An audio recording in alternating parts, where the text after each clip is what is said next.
ፋሲካቸው በ8 ቀን ሊሆን ከፋሲካ በሚቀድመው ሰሞን ዘካርያስ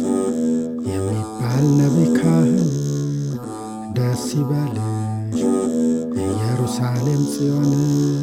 ንጉሥሽ ይመጣልና አሁን በአህያ ላይ እንዳንድ ድሃ ምስኪን እንዲህ ብሎ የተናገረው ቃሉን ለመፈጸም በአህያ ሆኖ መድህን ሲመጣ አይታ እርሱም መሆኑን ለይታ ሀገሪቱ ተቀበለችው በእልልታ። በመንገዱ ቅጠሉን ሁሉ ቆርጠው ልብሳቸውን ያነጠፋሉ ከሕዝቡ